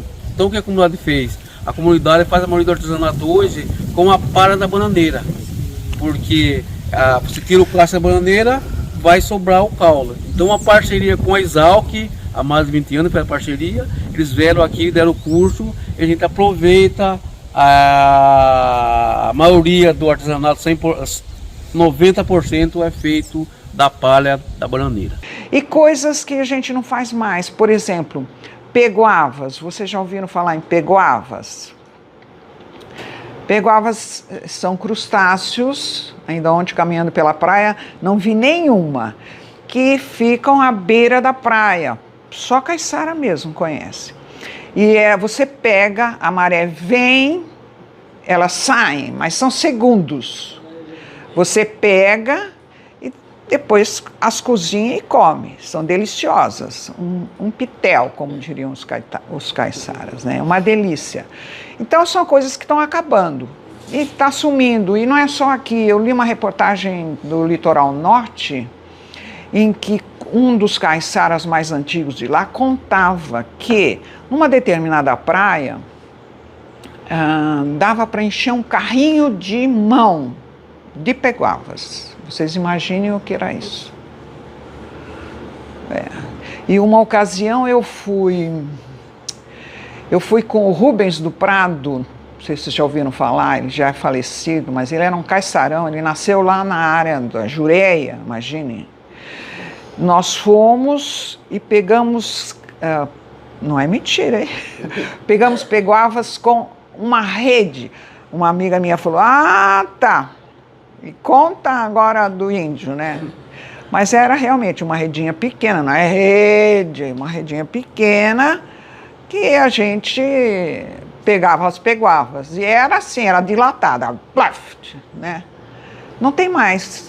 Vai acabando, acredito que só em praias bem desertas. E há uns 30 anos atrás, 26 anos atrás, mais ou menos assim, eu comecei a colecionar prancha de surf, juntar pranchas de surf, e hoje eu tenho um museu com aproximadamente 200 pranchas, desde a década de 40 até os dias de hoje, assim. Então, e todas são daqui da cidade de Itanhaém, né? São pranchas do mundo inteiro, do Hawaii, da Califórnia, de São Paulo, do Guarujá, do Sul, muitas pranchas que fizeram parte do cenário do mundo, do surf, né? Isso é o legal, foram todas achadas aqui em Itanhaém, então isso traz um peso para a história da cidade aqui também, né? Que tem já um peso na história da pesca, do cultivo da banana, então o surf está aqui desde o início do final dos anos 40. Bom, o museu, eu tive que mudar de casa há pouco tempo, né? Já tem uns 5 meses assim que eu morava numa casa e tive que mudar para outra, então eu estou reestruturando. Era o galpão onde eu tinha antigamente, que era a minha oficina, aí eu criei minha casa e um local para a galera estar podendo curtir, né? Poder ir lá visitar. Eu estou em fase de acabamento ainda tenho bastante coisa para me terminar, mas em breve ali no Belas Artes, próximo da Casa da Música ali, a gente vai ter um espaço. Aí eu vou estar disponibilizando na faixa de, sei lá, de umas 100 e poucas pranchas em exposição. E vou remanejando, trocando elas, né? Até porque é minha casa, eu tenho o pé direito alto, dá para colocar bastante prancha lá em cima.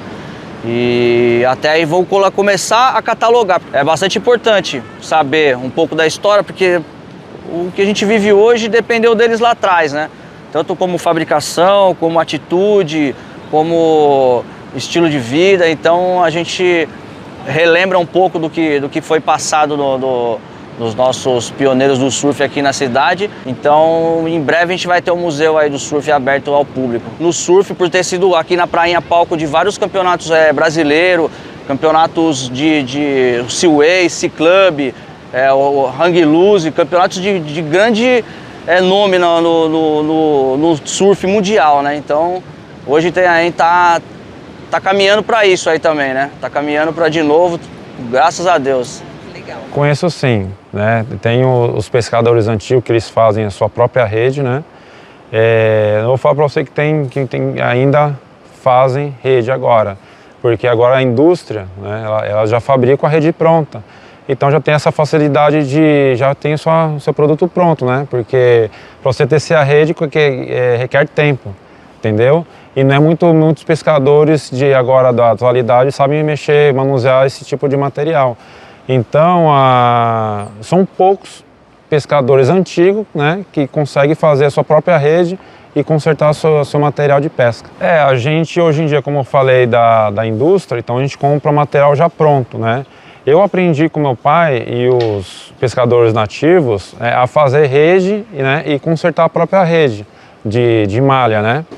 Então, agora é tudo feito pela indústria mesmo, a gente já compra o material pronto.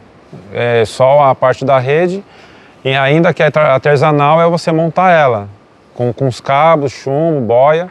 Então a gente já faz isso aí. Os pescadores antigamente não tínhamos o GPS, né? Sempre eles usavam a carta náutica ou a bússola, né? E hoje em dia temos piloto automático, GPS, radar, então isso aí facilita bastante a pesca e a localidade onde está. Se tiver um nevoeiro, então a gente já sabe onde está.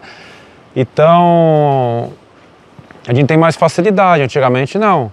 Antigamente era só, como eu falei, que era a bússola e pelo rádio e a parte do tempo avistavam o horizonte, então, ou pela maré, a gente sabia que ia virar o tempo ou não.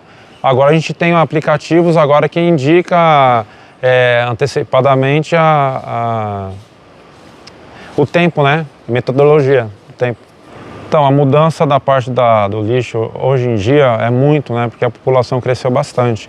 E na parte da educação ambiental tá em falta, né? Porque não só os turistas, como as pessoas aqui que residem aqui em Itanhaém, pega seu próprio lixo ou joga nas margens, né? Ou joga na rua mesmo.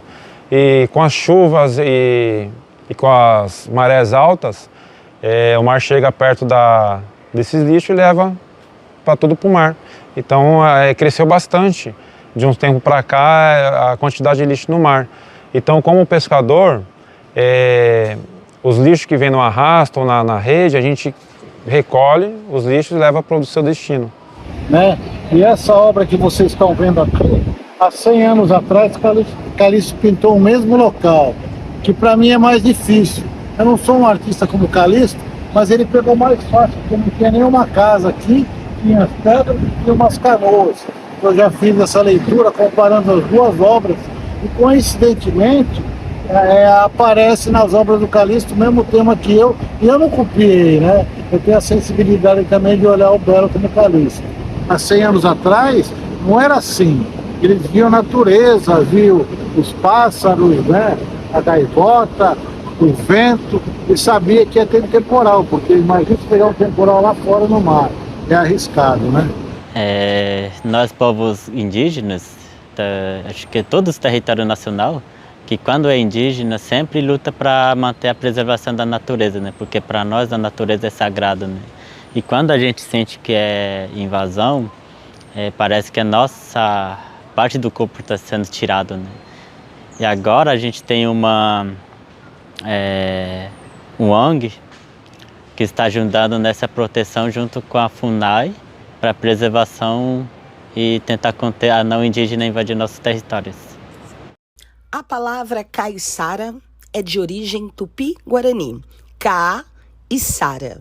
Para os indígenas, caiçara era uma tecnologia de guerra, uma espécie de barricada, construída de troncos e galhos, impenetrável, que se usava como proteção para enfrentar os inimigos. Era também um cercado, onde se encarceravam prisioneiros de guerra. Essa palavra ainda pode denominar as estacas colocadas em torno das tabas ou aldeias, e o curral, feito de galhos de árvores fincados na água para cercar o peixe. Ao longo do tempo, o vocábulo caiçara passou a designar as palhoças, construídas nas praias para abrigar as canoas e os apetrechos dos pescadores. Em seguida, começou a ser usado para identificar o morador de Cananéia e, posteriormente, generalizou-se para os indivíduos e comunidades de uma faixa do litoral brasileiro, que abrange Paraná, São Paulo e Rio de Janeiro. Caiçara, primeiramente, além de assim de você do caiçara raiz, que ele tira o fruto do mar mesmo, ele tira o seu sustento do mar. Esse é o caiçara raiz mesmo, é aquele cara que ele vive um estilo de vida um pouco mais assim agressivo na parte caiçara, né? Um cara que ele é atuante. Mas você sendo uma pessoa que você preserva a natureza, você gosta desse ambiente aqui, ajuda a preservar, tem prazer em estar aqui na praia. Eu não consigo passar mais que 2 dias sem, nem que se não tiver onda eu preciso vir aqui olhar o mar e sentir essa energia, né? Não é à toa que nosso corpo é 75% líquido, o planeta também, então a gente tem uma conexão forte com o mar, né? Então eu acho que ser caiçara é isso, é ter de coração, gostar mesmo da natureza, gostar dos animais e gostar dessa paz, de ter amizades, de ser uma pessoa simples, né? E onde a saúde já é muito, já você ter uma saúde boa, você ter o seu dia a dia de poder vir aqui entrar no mar ou mesmo tirar o seu pão do mar ou se divertir nele. Eu acho que ser caiçara é mais ou menos isso para mim. Bom, eu particularmente, eu acho que eu sou suspeita, viu, de falar, porque eu adoro a minha terra. Eu defino que eu só me sinto inteira aqui nesse lugar. Eu acho que cada um tem, né, a sua realidade, as suas experiências. E eu me sinto privilegiada porque eu vim de uma família essencialmente caiçara, através da minha mãe. Então era a forma, nós acabamos de falar, era a parte da religião, né? Religião. As comidas caiçaras que a minha mãe fazia. Meu pai era descendente de espanhóis, então ele não passou essas coisas, mas ele se interessava muito. Lógico, se interessava pela minha mãe, né? Tinha que se interessar pela cultura caiçara, para conquistar a caiçara dele, né? E eu sou privilegiada, como eu digo, porque a gente tem esse marzão aí, que é lindo, uma natureza maravilhosa, o rio, as coisas todas são incríveis. Você curtir a natureza que lhe é dada de presente, assim, é muito boa. E eu sinto, às vezes sim, uma certa tristeza, não chega a ser tristeza, que eu não sou muito desse lado de choramingar as coisas, não. Mas eu vendo as coisas se acabarem, né? Se acabarem. Mas isso considero também muito natural. Mas é um privilégio ser caiçara e curtir as coisas. E eu sempre curti muito as atividades caiçaras, sempre pesquei. Eu, inclusive, catava caranguejo, que é muito difícil. E coisas que a gente não faz mais. Por exemplo, peguavas. Vocês já ouviram falar em peguavas? Peguavas são crustáceos, ainda ontem caminhando pela praia, não vi nenhuma, que ficam à beira da praia. Só caiçara mesmo conhece. Olha, eu acho que eu ainda sou caiçara um pouco nativo, porque não suporto ambiente fechado. Não gosto de trabalhar lá dentro, eu gosto de trabalhar aqui fora. Eu vivo trabalhando pelo rio, vivo na água, no caiaque ou no barco, mexo com planta pelo rio todo. Eu só não tenho muito assim o artesanato caiçara, porque, por exemplo, tinha muita coisa de artesanato que se perdeu, né? Os caiçaras viraram urbanos e com isso foi a religiosidade, o artesanato, a culinária, né? Que era um dos pontos fortes, né? O peixe azul marinho, a muqueca de marisco na chapa, envolvida em folha de banana, o cuscuz de arroz, né, que é oferecido. Então tudo isso, sabe, é um universo caiçara. Assim, o caiçara é muito complexo. A palavra caiçara presume-se que seja alguma coisa ligada à armadilha de galhos, né? Alguma coisa assim. Eu acho que isso é o caiçara, sabe? Ele é uma coisa cheia de galhos, sabe? Cheia de vertentes, cheio de feições diferentes, né? Porque assim como a gente tem o caiçara de olhos claros, a gente tem também aquele que é mestiço com o negro, mestiço com o índio, ou um índio que é mestiço com o português, com o espanhol. O nosso caiçara é uma saladinha bem gostosa, vamos dizer. O caiçara, para ser o que é caiçara, né? Como posso dizer? É de estar aqui sempre de acordo com relacionado à natureza, né? Daqui da região, praia, culinária daqui da região, como pescador, né? Tem essa ligação com a natureza e com o mar. Você vê, vou fazer 70 anos esse ano. Naquele lugar, há pouco tempo, eu fui lá e peguei uns mariscos desse tamanho. Por quê? Porque é conhecimento. Se você souber a época da maré bem baixa, você vai com água na canela, ali onde está com água no pescoço, que você vai conseguir pegar o marisco. Então esse conhecimento, é você vivenciar a parte caiçara que eu digo, você ter esse conhecimento, ter respeito com a natureza, porque o caiçara em si, ele não vai lá e não põe a rede e pega 200 mil quilos de peixe que está acabando tudo. Porque é fácil, né? Quem que planta lá para vir os peixes? Né? Esse lixo que é jogado no rio, que cai no mar, que a tartaruga engole, depois morre, né? Então isso não é ser caiçara. Caiçara é o indígena, uma palavra indígena, né? O caiçara, e sabe, esse respeito com a natureza e você pegar o que é para você comer, não para industrialização, você armar uma rede de 1000 metros aí, tirar todo o peixe do mar e isso vai se acabar, porque amanhã nossos filhos, nossos netos não vão ter isso aí. Ser caiçara é trazer na alma o significado da nossa cultura, a preservação dela e lutar por ela. Isso é ser caiçara. Eu gosto. Ser caiçara é bom, eu gosto.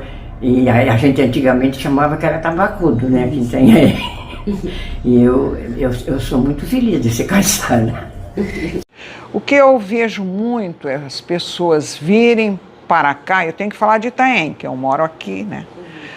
E elas simplesmente moram aqui. Simplesmente. Respiram, vão às compras, mas elas não se interessam pela cidade. Seja de coisas atuais, seja de coisas antigas. Eu acho interessante uma cidade que recebe você de braços abertos. Ela tem sim que receber de você a devida atenção. E uma das coisas é você se interessar pela história do lugar em que você está morando, né? É como, por exemplo, se tem uma avó ou um avô. Você gosta de saber das histórias do avô? Como que o avô chegou aqui? Como é que o vovô casou com a vovó? Onde eles se conheceram, né? O que que eles fizeram? Então é isso, a mesma cidade que recebe você merece essa atenção. E é uma coisa tão fácil de fazer, né? Eu acho. Eu acredito assim. Tem uma parte muito triste nisso para mim. Porque Itanhaém, ela vem perdendo a sua identidade. E é muito difícil falar isso. Porque nós somos, né, entre aspas, a segunda cidade mais antiga de Itanhaém, do Brasil. Não importa se é a primeira, se é a segunda.